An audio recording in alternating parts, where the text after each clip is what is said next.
Well, a fine good morning, everyone. Good morning, Mr. Chairman. Welcome to the Mahoney County Board of Elections. It's about 5 minutes after 8. It's Tuesday, July 2nd, 2019. This meeting is called to order. The director, call the roll. Mr. Monroe? Yes. Ms. Winbush? Yes. Mr. Wasco? Here. Mr. Beatrice? Here. We've received a copy of the minutes from the June 4th meeting. Have the members had a chance to review those minutes, and what's the board's Move to pleasure? approve. There's a motion. There's a motion and a second to approve the minutes from June 4th. Director, call the roll. Mr. Monroe? Yes. Ms. Winbush? Yes. Mr. Wasco? Yes. Mr. Beatrice? Yes. We are also in receipt of the office expenses and bills for the period May 25 through June 30, 2019. What is the board's pleasure? Motion to approve. There's a motion to approve the bills as presented. Is there a second? Second. Any discussion? Director, call the roll. Mr. Monroe? Yes. Ms. Winbush? Yes. Mr. Wasco? Yes. Mr. Beatrice? Yes. Under the chairman's report, one of the purposes for meeting today, in addition to the fact that it's a regular monthly meeting, is to consider petitions that were filed by nonpartisan candidates for Campbell and Sebring for the November 2019 general election. Joyce, any comments before we proceed? Yes, you have two in front of you, Mr. Chairman. I do, yes I do. That have some issues. You also have the list in front of you of Where's that list? the candidates who filed. There we go. As you know, there's a problem with one in Sebring and one in Campbell. You have the petitions. I do. In, let's consider Campbell first. Dana Donatelli. The Campbell Charter specifies that they, to be a qualified candidate to run for office, you must have been a resident of the city for 2 years prior to the filing declaration. This is the charter This is the charter of the city. the city of Campbell. Refer to Campbell. Yeah, that's right. Ms. Donatelli apparently just filed her change of address to be a qualified elector in Campbell in June. She previously had been registered to vote in Lowville, and she voted in the 2018 general election from her Lowville address. So clearly, she doesn't meet the qualifications as set forth by the Campbell Charter. Wait a minute, let me ask a question. Yes. When did she file a petition to run for the Campbell City Council? Well, that was just filed June 22nd. All right, and what election in June of 2018 did she file? What was the May date? She voted. She voted in November 2018 Okay. election. All right, because you can move and not notify us, but I wanted to see those Correct. dates. Correct. So I think a motion to disqualify Ms. Donatelli would be in order. Has she been contacted? No, I don't know. Motion to disqualify. Second. Any discussion? Director, call the roll. Mr. Monroe? Yes. Ms. Winbush? Mr. Wasco? Yes. Mr. Beatrice? Yes. Next one is for Sebring Council, 2 to elect Brianna Jones. Now, this is an interesting one. Very interesting. Now, I'm going to pass, see, I've got 3 petitions here. Here, these are all the same. I'll take a look at one. If you look at the third line on the petition, it says that my post office address is 196 West Ohio Avenue. Right. Okay.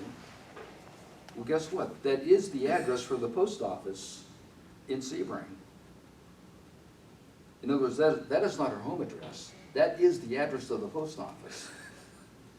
Okay, but if you read the question, Yeah. Dave, you're exactly right. The It says- question is that my post office address is 19.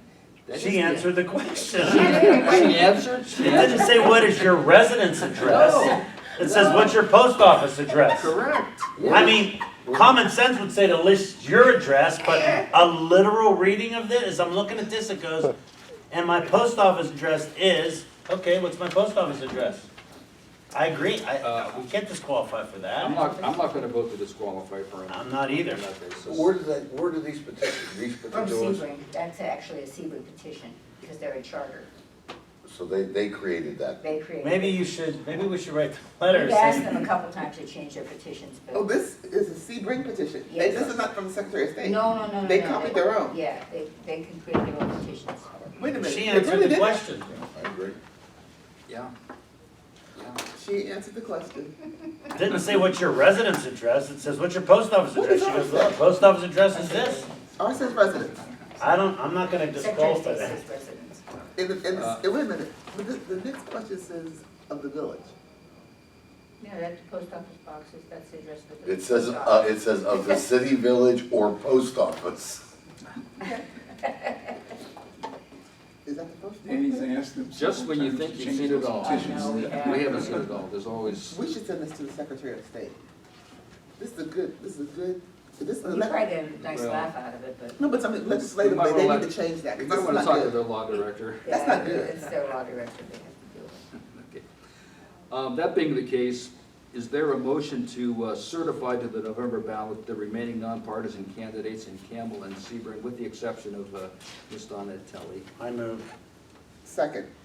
There's a motion and a second. Any additional discussion?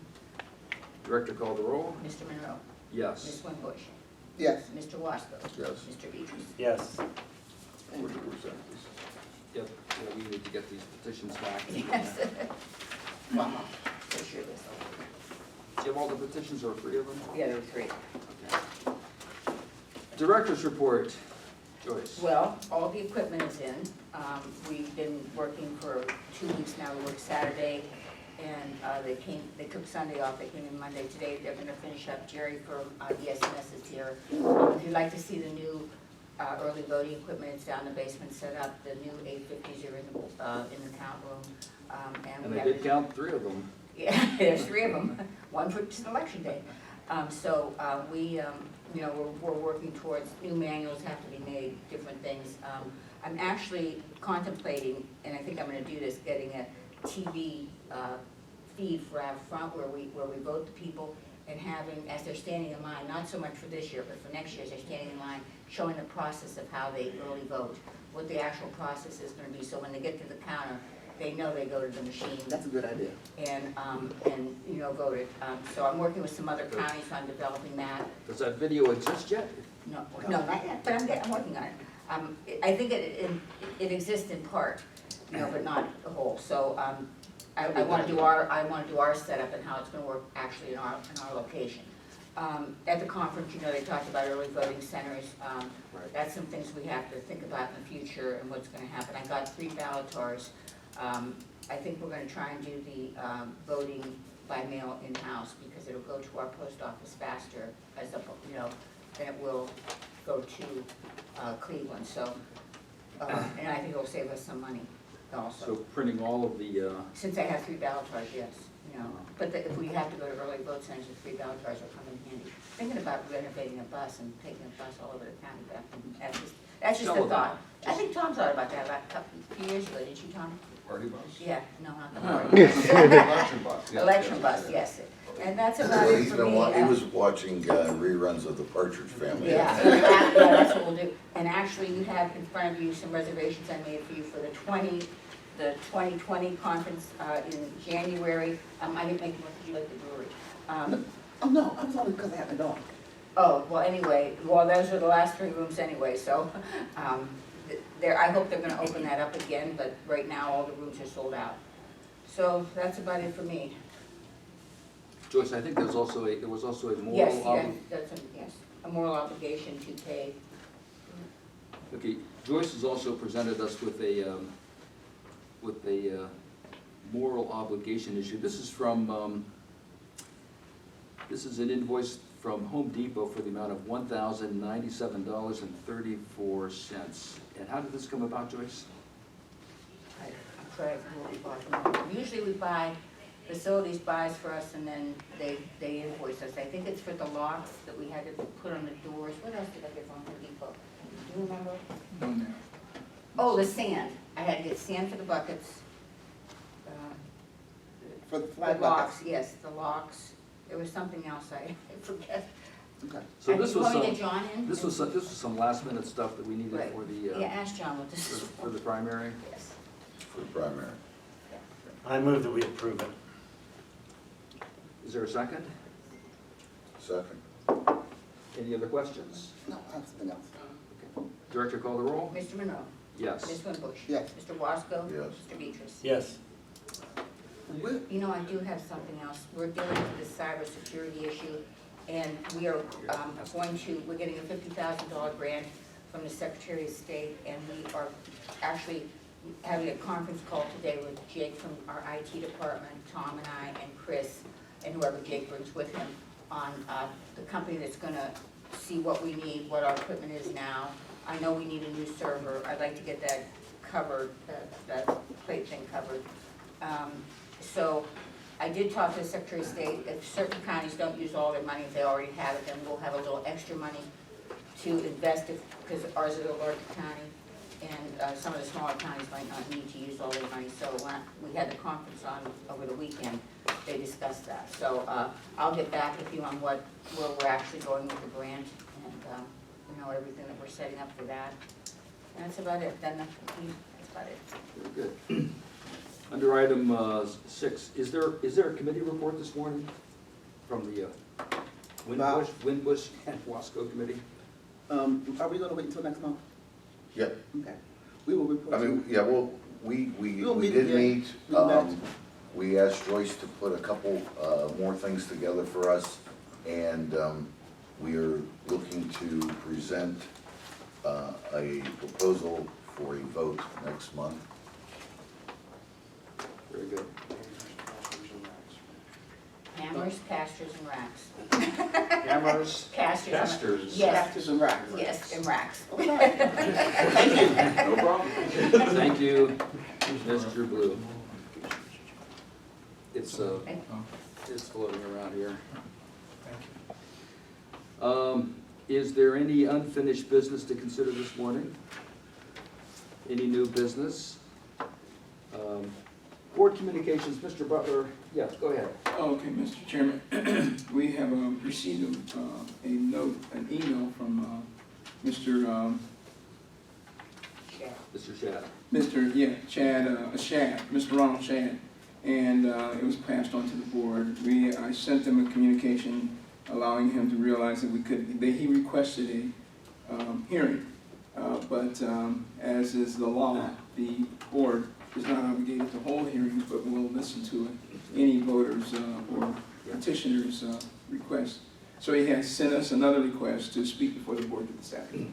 And he's here. I met him this morning. Mr. Shad, Hi. a fine good morning. Please, the time is yours. Okay, at your last meeting, I had, Sorry, Mr. Shad. Sorry. let's break the tension, Ms. Lauren. First of all, thanks you for this opportunity to speak before you. Oh, you're very welcome. I had some concerns about things that were said about my petition. I submitted to you at length, description of my interactions with your staff here. And I have my phone records here, and I have other information to support that I did not leave their office for 45 minutes and then come back with the signed information. In fact, I had contact with Danielle several times a week prior. And I apologize for not using her last name, but I don't know it. But, okay. We know who she is. All right. So I don't want you to look at that as disrespect. But when it was said that I left for 45 minutes and then came back with the signed petitions, that wasn't true. I left the office to go and get money from their ATM machine. And I came back, but during that time, and I know you all read this, I would assume. Yes. And I didn't really want to read it verbatim, but at that time, I left and I came back with the money, and I didn't even have, if I recall correctly, I didn't even have the petitions with me, I left them at her desk, or at the counter.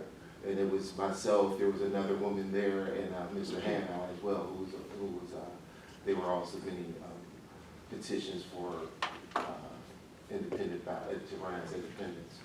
So, so that day I did not have a conversation with her about that. But the week prior, I did have a conversation with Danielle. And at that time, I asked her, how do you search for the names to see if they're registered voters or not? And so she took me behind the desk and she showed me this. And she did see a few of the petitions that I had, because I only had a couple of them, because I passed two and another person passed the other. And she told me, she said, it needs to say 3rd Ward, but she never told me that they were invalid, that I needed to do new petitions or anything like that. So I looked at what she told me to be strictly instruction and nothing more than that. I didn't see it to be anything where it would cause my ballots to be, my petitions to be invalid. I just assumed that this was something that I had, that needed to be done, that wouldn't interfere with the quality, I guess, or the valid, my petitions being valid.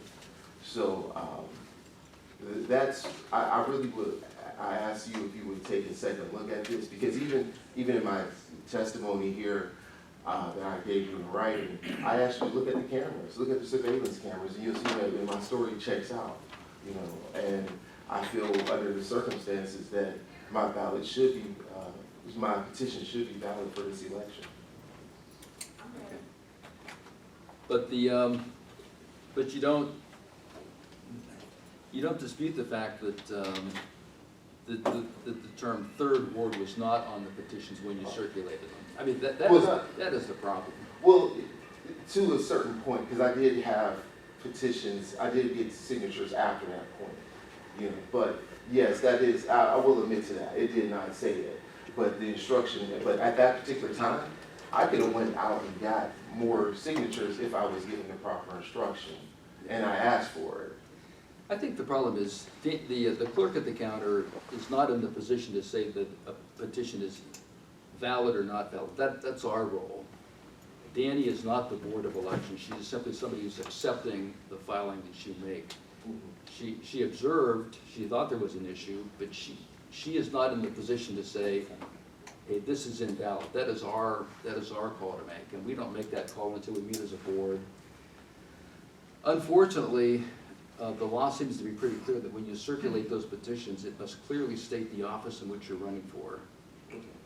And whether you were gone for 45 minutes or you went to that's really irrelevant to us. Well, The but only issue that we considered was whether those petitions were properly completed when they were circulated. That was the basis that we made our decision on. And I appreciate what you're saying. My issue is that I felt that my integrity was under attack. And It wasn't personal. No. Well, It wasn't anything like that. There's so many people that come through here. Yeah. And if they said 45 minutes or whatever, we want you on the ballot. That's why we're here. And we want you to run because that's what makes good government. Yeah. And so when you come in and there's a flaw, you know, there's usually, in between the 4 of us, if we can find a way to get you on the ballot, we're gonna find that hole for you. Mm-hmm. And, you know, if the law says we can't do it, we can't do it. But at the desk, when you come in, just, you know, nothing's personal. We want you to run. And if we said something on the camera on last month's meeting in reference to it, it's just a lot. It wasn't like, if they said 45 minutes or 10 minutes, it wasn't personal against you. It was just, Yeah. it wouldn't have been that way. And again, I understand, but it does, and maybe that's the way I received it. We're So sorry. from the way I'm I sorry. received it, it made it seem like, oh, he No. found this was invalid. So No. then he just moseyed on out and came back and gave No. it to the same person? No. I mean, that was, you know, so No. it was kind of like, well, why? No, don't, Okay. please, I'm sorry. We want to apply, even when we laughed at the ones from Sebring earlier this morning. Yeah. Don't want anyone to think that it was personal, but we see all kinds of stuff here. And it did say for the city, and she did follow the instructions, even if the people who wrote the document was a little bit incorrect. Yeah. So it's never personal. You know, I know that you're a quality guy, Mr. Shad. I was watching the Ohio Channel a few days ago. I Yeah. saw you on camera in Columbus Yeah, advocating for something that you believed in. And I wish, you know, I so much appreciate yeah. when citizens get involved to try to make this community a better So we're place. sorry about that. Well, it's okay, it was just like that, like I understand what your ruling is, but my thing was like, That was- we're sorry about that. did I play a fault in this? Well, yeah, but I felt like I came to get instruction, had I been told like, hey, you can't circulate these anymore.